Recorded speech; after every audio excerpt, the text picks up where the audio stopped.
Last time we spoke about the Second Okinawa Offensive. In the brutal Second Okinawa Offensive, American forces confronted staunch Japanese defenses, with Captain Ryan leading a valiant charge for territory. Despite fierce resistance and heavy casualties, his troops managed to seize crucial ground, enduring intense hand-to-hand combat atop Ryan Ridge.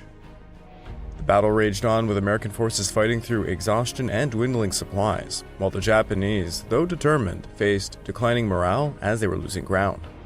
The relentless struggle exemplified extraordinary sacrifices on both sides, but it foreshadowed a turning point in the Pacific Campaign. As the Americans advanced, the tide was shifting, marking the beginning of the end for Japanese dominance in the region, ultimately paving the way for an Allied victory. This episode is the Battle of Malacca Strait.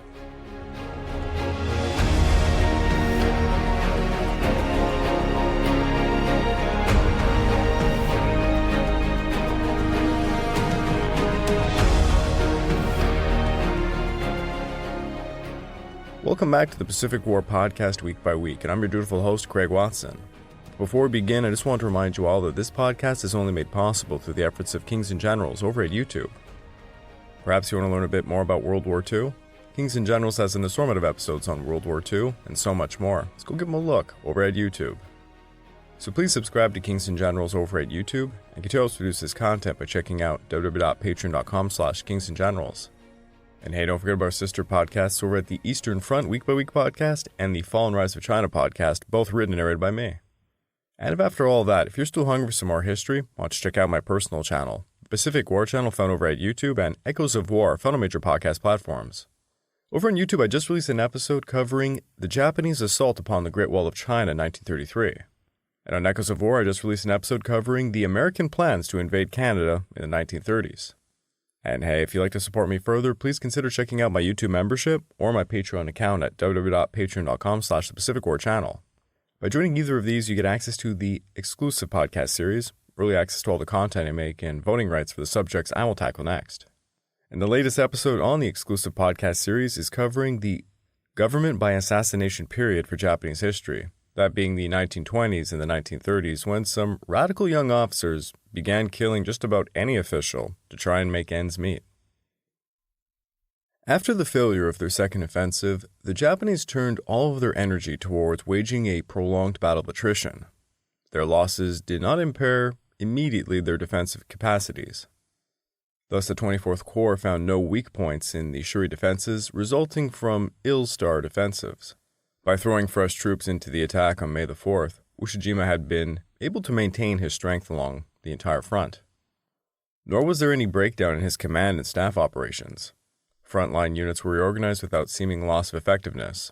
Available reinforcements were carefully allotted to existing regiments. Local counterattacks were timed for maximum effect. General Ushijima's chief task now was to keep sufficient combat troops at the front to man his Shuri defenses.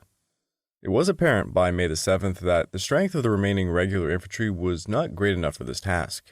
Consequently, Ushijima converted service units into infantry combat groups. By mixing service troops with the regulars, he exacted from them the maximum combat effectiveness. 1 man in 10 will continue with his rear echelon duties. The remaining 9 men will devote themselves to anti-tank combat training. This was one of set orders he would give. The reorganization of the 32nd Regiment, 24th Division was typical of the resourcefulness of the Japanese. The regimental headquarters received 5 men from the 24th Transport Regiment. The 1st Battalion kept its own surviving members and was allotted all the survivors of the 2nd Battalion, about 20 men from the 7th Shipping Depot, 90 from the 24th Transport Regiment, and a few others from the 26th Sea Raiding Squadron. The 2nd Battalion was totally reconstituted from the 29th Independent Infantry Battalion and other units. The 3rd Battalion was reorganized in a manner similar to that used with the 1st. It was by this process of piecing units together that the 32nd Army was able to stay intact long after the original combat units had been virtually destroyed, a capability which, at the time, American intelligence officers found baffling. After his offensive failed, the enemy found a line in which the relative position of the major units was to remain roughly the same until the end of the battle. Over in the east, the 24th Division, reinforced by 2 independent battalions, held the line as far as Shuri, with its 89th Regiment on the east, its 22nd in the center, and its 32nd on the west. The remnants of the battered 62nd Division were stretched from a point north of Shuri almost to the west coast, holding about one-third of the line. Along the Asa River estuary was a battalion of the 44th Independent Mixed Brigade. The Japanese husbanded their remaining heavy weapons, especially their artillery, as carefully as they meted out their manpower. On May the 6th, the Japanese 5th Artillery Command directed its units to, quote, revert to the defensive situation which held prior to the attack situation of May the 3rd. Once again, the protection of individual pieces was a cardinal feature of the enemy operations. Artillery units were ordered to, quote, use ammunition with the utmost economy, and to wait and fire for effect against vital targets. Along the West Coast, preliminary plans were underway for the development of General Shepard's 6th Marine Division to the front lines, while General Deval's 1st Marine Division continued its assault on the Dakashi-Wacha Hill Complex. Colonel Schneider's 7th Marines secured the coastal flank after capturing the north bank of the Asa River. Meanwhile, Colonel Arthur Mason's 1st Marines focused their efforts on the western approaches to the Dakashi Hill defenses, but they were ultimately repulsed by tenacious Japanese defenders around Hill 60. In the Awacha pocket, Colonel Griebel's 5th Marines faced pretty fierce opposition, resulting in only modest territorial gains. Over to the east, after successfully fending off multiple strong enemy counterattacks, General Bruce's 77th Division advanced 800 yards south towards Hill 187, establishing control over the southern slopes of the Maeda Escarpment. Finally, operations in General Arnold's 7th Division area were confined to robust patrols aimed at securing the approaches to Conical Hill and eliminating the remaining fragments of the failed Japanese counteroffensive. Convinced that the Japanese had nearly exhausted their fresh reserves, General Buckner began planning a comprehensive assault on the Shuri defenses with his 2 corps. On May the 7th, General Geiger was assigned to command the 1st Marine Division within the 24th Corps front and oversee the southern movement of the 6th Marine Division, with General Buckner taking direct tactical control of the 2-corps assault. Heavy rains on the morning of May the 7th delayed the projected Ayak advance until tanks were able to negotiate the muddy terrain. In the 1st Marine Zone, the new regimental commander, Colonel Arthur Mason, ordered the 3rd Battalion to support the attack of the 2nd Battalion on Hill 60 with all available weapons, that being 4 battalions of artillery, a fire support ship, and 81mm and 60mm mortars. They're going to be firing this into the enemy reverse slope defenses. All morning long, the regimental mortars concentrated on the enemy position, and at about 2 p.m., when the tanks finally reached the front lines, the battalion attacked with Company E in the assault. Artillery fire covered the foot of the objective, while mortars and assault guns blanketed the crest and reverse slopes. The company swept to the top of Hill 60 by about 2:22 in a vivid demonstration of, quote, the effect of properly massed supporting fires in front of the assault troops. Once the company entered the impact zone, however, the supporting fires were shifted to other targets. The enemy defenders emerged from their caves and then engaged the Marines in hand grenade duels. The fighting was at such close range that it was impossible to keep enough grenades on the line, and the Marines used rifle butts against the Japanese who tried to storm their positions. Gradually, the volume of Japanese fire from all types, quote, grew noticeably stronger and progressively more intense, so that it was evident that the enemy was receiving large reinforcements. The troops lost their hold at one point and then fought their way to the top again, yet the continuing Japanese fire from the reverse slopes of Nan Hill was a decisive factor. The threat of a strong counterattack measured against the dwindling strength of Company E forced Lieutenant Colonel Maggie to adjust the company's advanced position, deeming it untenable and to order a withdrawal to the previous night's lines. Over to the west, the 5th Marines steadily advanced approximately 400 yards in the Awacha pocket, while the 77th Division gained up to 500 yards of enemy territory, despite increasingly fierce resistance. By the end of the day, Colonel Coolidge's 305th Regiment had relieved the weary 307th.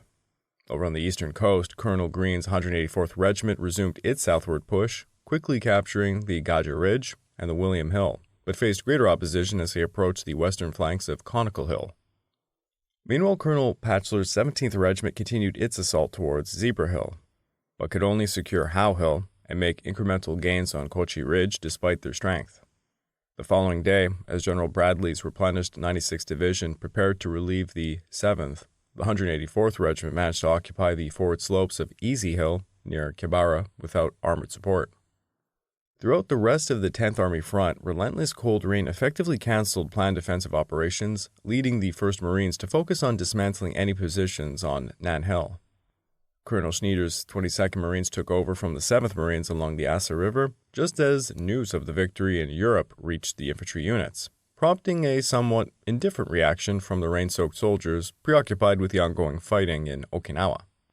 Exactly at about 12 o'clock, every available artillery piece and naval gun fired 3 volleys at vital enemy targets to apprise the Japanese of the defeat of their Axis partner.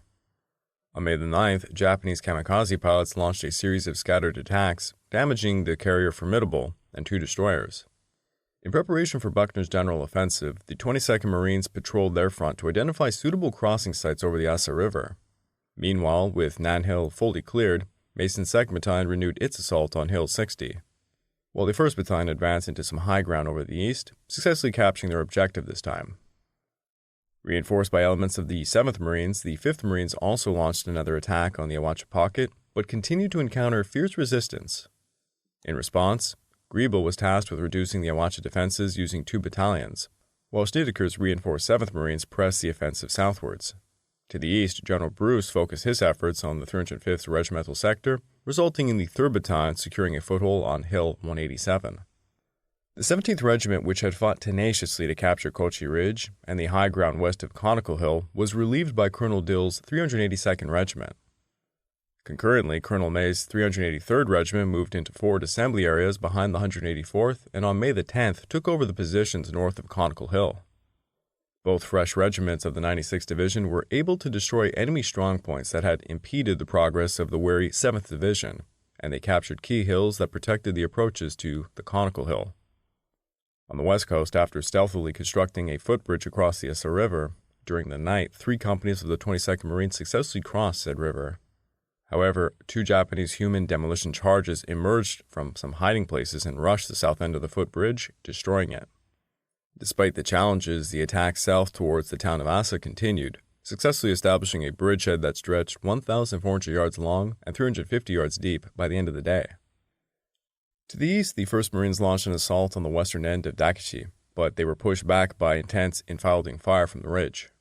Similarly, although the 7th Marines initially advanced rapidly against scattered opposition, they were ultimately forced to withdraw under heavy Japanese fire. Behind them, after fending off 2 fierce night counterattacks, the 5th Marines failed to isolate the Awachi Pocket, but made significant strides, penetrating deep into the heart of the Awachi defenses. Meanwhile, the 305th Regiment captured additional high ground leading towards the crucial road junction north of Shuri, where the reorganized and reinforced 32nd Regiment had established its primary defenses. The remnants of the 62nd Division were gradually being withdrawn towards Shuri, with General Suzuki's fresh 44th Independent Mixed Brigade taking over the western sector. On May the 11th, General Buckner initiated his general offensive against Shuri, planning to envelop the town from both the west and the east. However, this offensive was preceded by Admiral Ugaki's 6th Mass Kikusai strike, during which 150 kamikazes launched successful attacks on American shipping. That morning, the 721st Kokutai's Sub-Lieutenant Yasunori Seizo led 6 kamikazes out of Kanoya. By 10:02, Admiral Mitcher was informed of possible bogies infiltrating the returning Task Force 58 strike team to reach the U.S. carriers. 2 minutes later came an overhead Corsair's sudden frantic warning, "Alert! Alert! 2 planes diving on Bunker Hill." Almost immediately, Yasunori Zero dove out of a low overcast towards Bunker Hill and released its payload. The 550-pound bomb pierced the flight deck, exiting the side of the hull, and exploded above the waterline. Simultaneously, Yasunori Zero carooned into the center Bunker Hill's flight deck, its gas tank exploding amongst 34 manned, armed, and fueled U.S. fighters, before careening and blazing over the side. 1 minute later, Yasunori's wingman, Ensign Ogawa Kiyoshi, roared past Bunker Hill, climbing steeply into a roll, and then dove straight into the carrier. Ogawa released his 550-pound bomb, which scored amidship and exploded in the galley deck, slaughtering much of Mitcher's staff. Simultaneously, Ogawa deliberately slammed his Zero into Bunker Hill's island just 100 feet from Mitcher. Mitcher's operation officer, Commander Jimmy Flatley, had just left the galley deck when Ogawa's bomb struck, searing his back. Mitcher had observed the entire attack in silence, and just then emerged from the bridge to gaze at the blazing flight deck. The flag plot was choked with billowing smoke, and Mitcher's chief of staff, a gasping, wheezing Commodore Arleigh Burke, ordered it evacuated. A third Zero then dove on Bunker Hill, but anti-aircraft fire sent it blazing into the sea. Aboard Bunker Hill, a cascade of gasoline explosions erupted from burning planes, while tracers sprayed haphazardly from detonating machine gun ammunition. Speed fell to 10 knots as the crew began intensive firefighting efforts. A slight list did develop. Cruiser Wilkes Barre and 3 destroyers came alongside to fight the fires and rescue 300 men forced aboard. Yet most of Bunker Hill's fighter pilots had been asphyxiated in their ready room. By 11:30, however, damage was largely stabilized. Nevertheless, Bunker Hill had lost 393 men killed, 264 wounded. Although horribly outnumbered, the American Corsair Cap had shot down 50 attackers before the Japanese had got through at 8 o'clock. Over the next 90 minutes, the 2 violently maneuvering destroyers would claim a combined 42 kills before Evans was disabled by 4 kamikaze hits. Minutes later, Hugh Wadley was knocked out by the 3rd kamikaze hit. With his ship dead in the water and blazing uncontrollably, Hugh Wadley's commander, Maloney, ordered all available colors hoisted. "If this ship is going down, she's going down with all flags flying." Escorting the destroyers were 3 LCIs and 1 LCM, who themselves combined to splash 14 Japanese planes before the action mercifully ended. All 6 ships survived, but the destroyers were towed to Kurimarito, having suffered a combined 60 deaths and 94 wounded. East of Okinawa, a G4M Betty bomber and 4 Ki-43 Oscars attacked RPS-5 at about 8 o'clock. One plane crashed destroyer mine layer Henry Bowers stern, the kamikaze miraculously, quote, plowing through the rack of depth charges and shoving them into the sea with none of them exploding.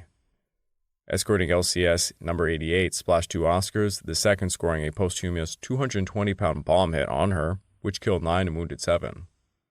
Back on the west coast, supported by tanks and artillery, the 22nd Marines advanced towards Amaki. Their 3rd Battalion established control of some high ground overlooking Naha after an 800-yard advance, while the 1st Battalion gained the Coral Ridge in front of a series of costly assaults.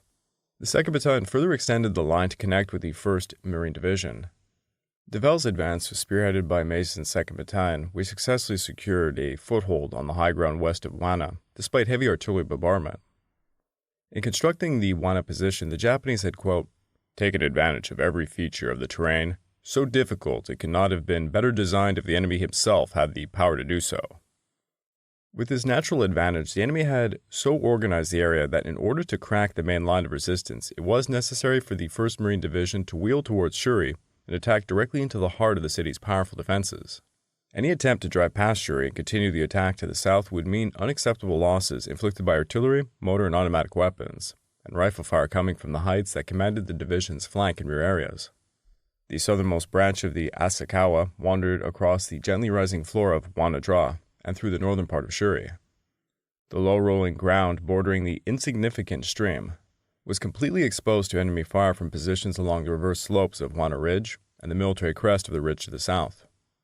At its mouth, Wana-Dra was approximately 400 yards wide, but it narrowed drastically as it approached the city and the ridge walls closed on the stream bed. Guarding the western end of the draw was Hill 55, rugged terminus of the southern ridge line. The hill bristled with enemy guns whose fields of fire included the whole of the open ground leading to the draw. Defending the Wana position was the 64th Brigade of the 62nd Division with remnants of the 15th, 23rd, and 273rd Independent Infantry Battalions, the 14th Independent Machine Gun Battalion, and the 81st Field Anti-Aircraft Artillery Battalion under its command. The 7th Marines advanced approximately 800 yards, establishing a firm hold on Takashi Ridge, while the 5th Marines eliminated the last organized resistance in the Awachi Pocket. Within the center of the front, Bruce's 2 regiments needed to coordinate more closely with neighboring divisions. As a result, the 305th Regiment advanced up to about 500 yards against some fierce resistance, while Colonel Smith's 306th Regiment struggled to make headway against the formidable defenses of Chocolate Drop Hill and Wart Hill. Over to the east, after repelling a series of night counterattacks, the 382nd Regiment consolidated its positions on Zebra Hill and continued probing towards Dick Hill's area and ridges northwest of Kazahu. The 383rd Regiment quickly secured Easy and Fox Hills, subsequently capturing the summit of Charlie Hill.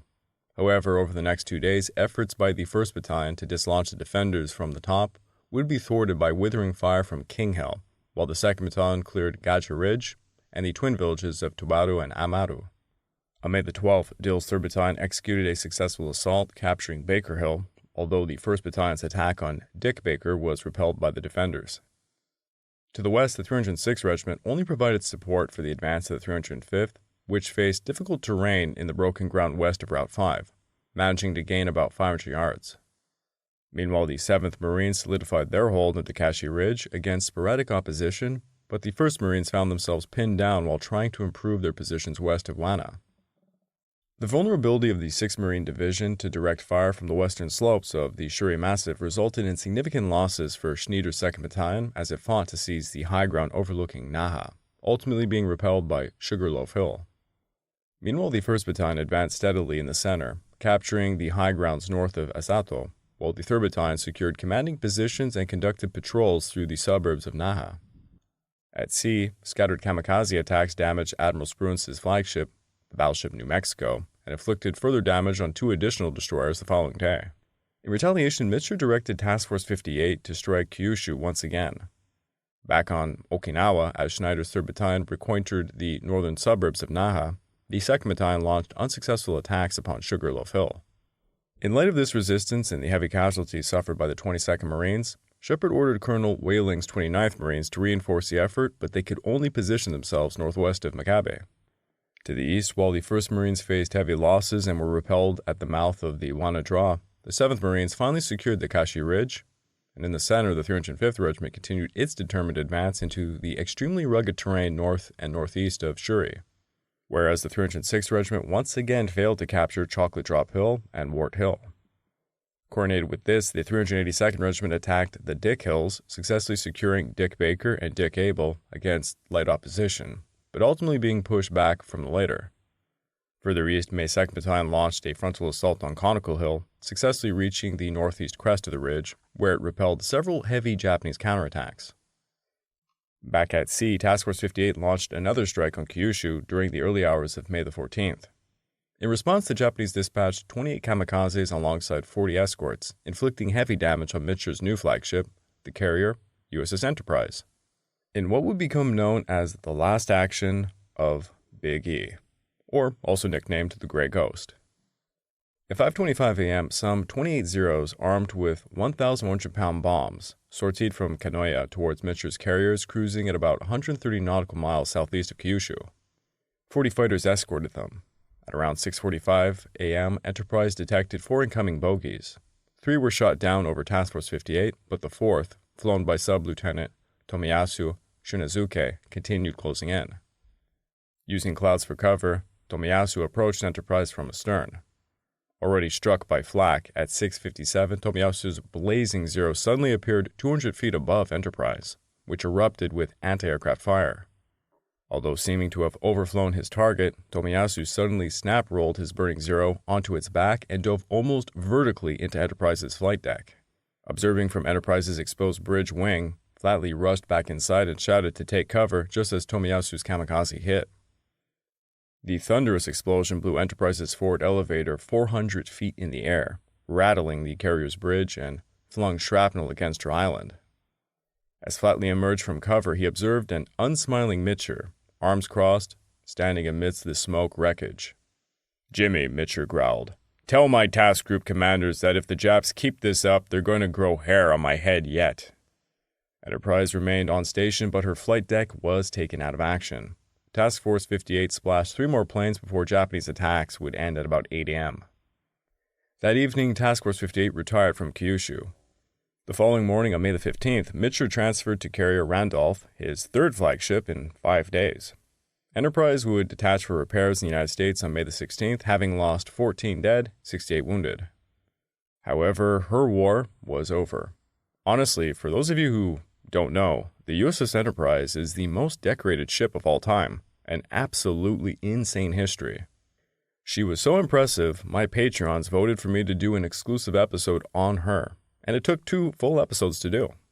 So if you're interested, please go check out my Patreon account where you can find the 2 episodes on the history of Big E, the USS Enterprise. Back over at Okinawa, as positions on Conical Hill were being consolidated, May's 1st Battalion renewed its attack on Charlie Hill, successfully securing a foothold on the northern end, which was later extended down the southern slope. Simultaneously, Company L launched an assault on King Hill, managing to capture the entire crest. Over to the west, Dill's 1st Battalion attacked and captured Dick Abel and Dick Wright, although they had relinquished Dick Wright after vigorous Japanese counterattacks. The 3rd Battalion also advanced towards Dick Wright, establishing a tenacious hold on the position. Further west, the 306th Regiment committed its last remaining strength, a composite battalion, to advance beyond Wart Hill, but it was quickly cut down by overwhelming flanking fire. Similarly, the battered 305th Regiment made little progress in the rugged terrain. Meanwhile, the 7th Marines advanced to within 100 yards of the ridge crest north of Wana, where they were ultimately pinned down by heavy fire. Concurrently, the depleted 1st Marines launched an assault that captured the western tip of Wana Ridge, aided by tanks and artillery, though a fierce night counterattack forced them to withdraw before being relieved by the fresh 5th Marines. Along the coast, the 22nd Marines successfully pushed towards the north bank of the Assault River, but the main action was poised to occur on Sugarloaf Hill. Though Schneider's 2nd Battalion successfully seized the forward slopes of the protective hills north of Sugarloaf Ridge, including Queen Hill, they faced intense enemy fire whenever they attempted to maneuver around or over these hills to launch an attack on Sugarloaf itself. Nevertheless, the Marines pressed on, and by nightfall, a group of about 40 men under Major Henry Courtney managed to storm the hill, throwing grenades ahead of them and subsequently digging in on the summit to withstand a night of heavy mortar fire and constant counterattacks. This attack was further supported by the 29th Marines, which, after overcoming initial hardships, secured the forward slopes of the hill northeast of Sugarloaf. During the early hours of May the 15th, the embattled group atop Sugarloaf gratefully welcomed the arrival of reinforcements, though it was not before Major Courtney heroically fell while leading a grenade assault against the defenders on the reverse slope. Despite the reinforcements, enemy pressure on Sugarloaf intensified, ultimately forcing the battered Marines off the hill. This triggered a fierce Japanese counterattack across a 900-yard front, compelling Schneider's 2nd Battalion to relinquish the ground immediately north of Sugarloaf. Fearing a breakthrough, elements of his 1st Battalion seized the hills northwest of Sugarloaf to help blunt the force of the enemy counterattacks, while the 3rd Battalion relieved the exhausted 2nd across the line. Additionally, the 29th Marines not only played a significant role in repulsing the enemy counterattack, but also effectively strengthened its hold on some high ground north of Half Moon Hill. To the east, while the 7th Marines reorganized and cleared out Takashi, the 5th Marines launched their first tank infantry assault against Wanadra. At about 6:30 a.m. on May the 15th, the 5th Marines completed the relief of the 1st, and Colonel Griebel assumed command of the zone action west of Wana. The 2nd Battalion was in the assault with the 3rd in close support and the 1st in reserve. On the recommendation of the regimental and battalion commanders of both the 1st and 5th Marines, the division decided to subject the high ground on both sides of Wanadra to a thorough processing by tanks and self-propelled 105mm howitzers, before the 2nd Battalion of the 5th Marines attempted to advance across the open ground at the mouth of the draw.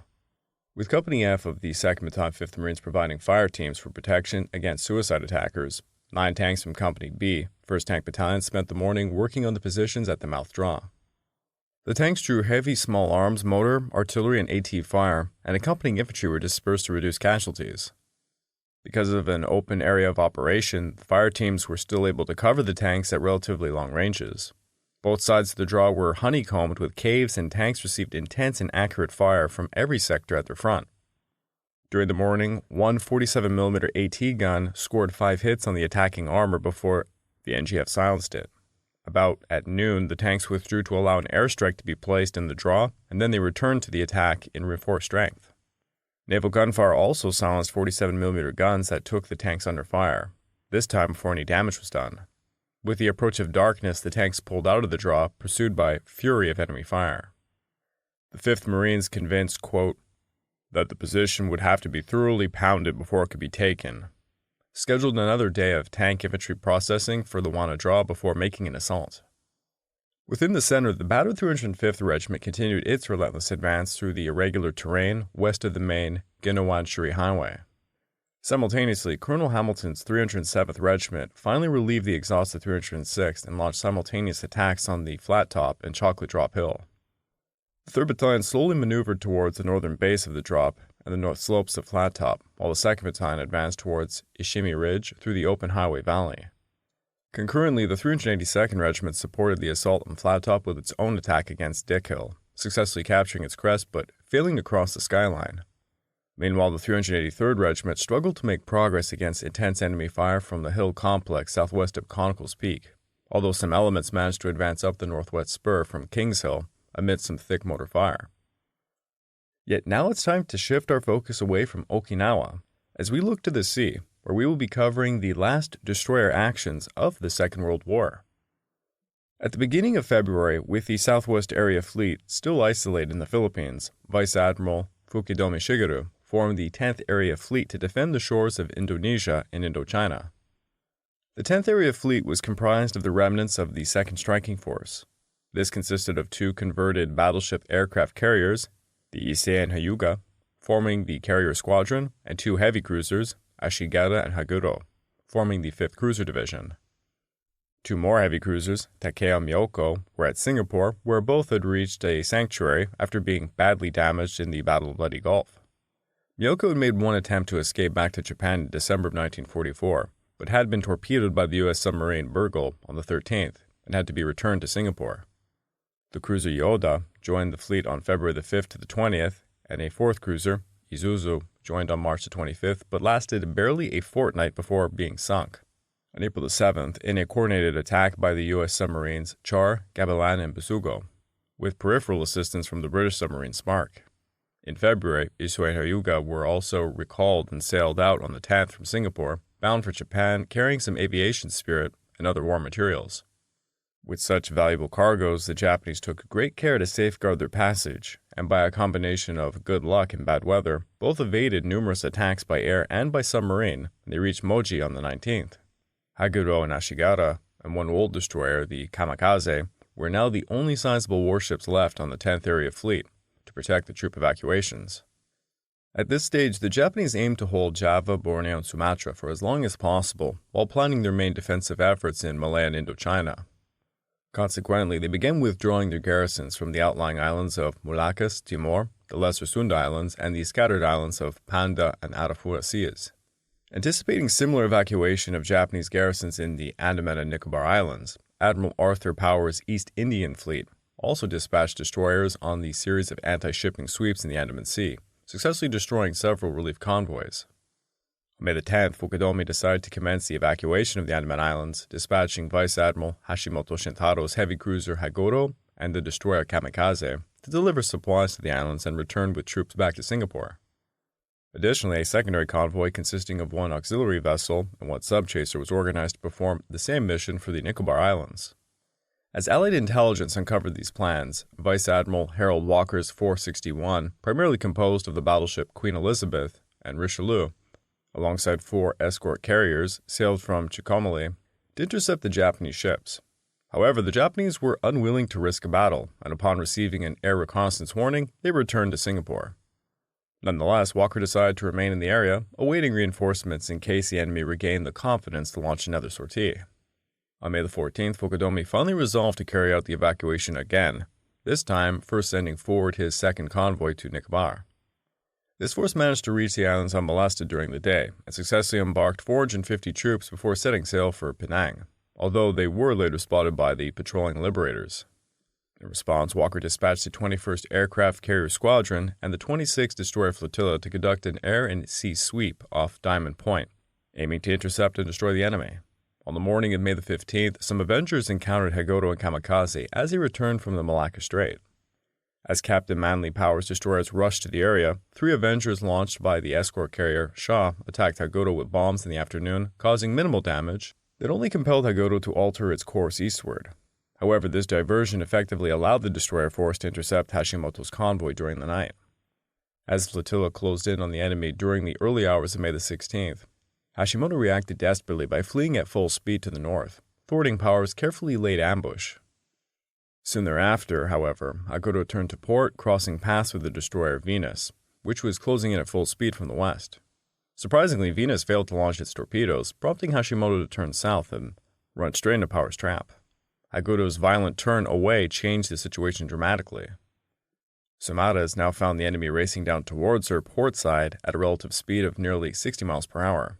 Kamikaze followed astern of Haguro, passed so close in front of Samures from starboard to port that Captain Power had to swing his ship hard to starboard and back to port again to avoid her. Kamikaze passed very close down Samura's port side and was taken under fire by both main and close-range armament. Opening with a star shell, Samura's shifted fire to Haguro at 108, and the enemy replied with its main and secondary armaments. The 2 enemy ships could now be clearly identified from Samura's bridge. Haguro at about 5,000 yards and Kamikaze at about 2,000 yards range. We had a glimpse of the cruiser by starshell, but now it was dark. She looked pretty big, and her direction easy to see by her bow wave and wash. Inclination vague, but obviously broad. I thought she was going very fast. Her side was shining like a wet wall, with the reflection of her own starshell from behind us, I think. To one Lieutenant Ray Parkinson aboard Samada's, Haguro seemed, quote, seemed to tower above us like a skyscraper, and her guns were depressed to their lowest angle. Haguro's fire was accurate, and splashes and near misses drenched the bridge personnel, binoculars, and sound-powered telephones. But as Captain Power philosophically remarked, if you are only getting wet, there is nothing to worry about. However, Samada's was unfortunately not merely getting wet. At about 1:11, when Captain Power was just considering to turn to fire, one boiler got hit. There was a lot of steam and smoke amidship, and a sort of queer silence. The ship was obviously slowing down, and I thought she was going to stop. Samada's torpedo tubes had been trained to starboard ready for the bow attack, with the torpedoes angled to run 70 degrees to the left. There was no time to train the tubes to port. Captain Power swung his ship to port like a shotgun. At 1:13, as Samada's was slowing down, but still swinging hard to port, a salvo of 8 torpedoes was fired at Haguro's beam, at a range of just 2,000 yards. Still under heavy fire, Samada's continued her turn to port to open the range, telegraphs being put to full ahead to get the utmost speed from whatever engine power remained. A minute after Samada's attack, Verlalem made an unmolested attack from 2,000 yards on Haguro's port bow, firing 8 torpedoes. Samada's and Verlalem were rewarded by 3 hits shared between them. Very distinct, 3 gold-colored splashes like a Prince of Wales feather, more than twice as high as her bridge. Now Haguro was under fire from the destroyers, and everywhere she turned there was another destroyer waiting. At 1:25, Venus fired 6 torpedoes and scored a single hit. 2 minutes later, Virago, ordered by Captain D to finish her off, fired a salvo of 8 torpedoes and obtained 2 hits. She reported that the cruiser's upper deck was now awash.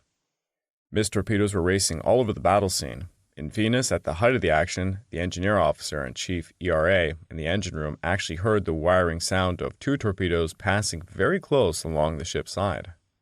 Samada's had retired some 5 miles to the northwest to collect herself and examine the damage. The engine telegraphs were still at full ahead, and Samada's withdrew further than Captain Power had intended. Vigilant had been rather left in the cold. She was squeezed out by the other destroyers and was not able to attack until about 1:51, when she fired 8 torpedoes, with 1 probable hit.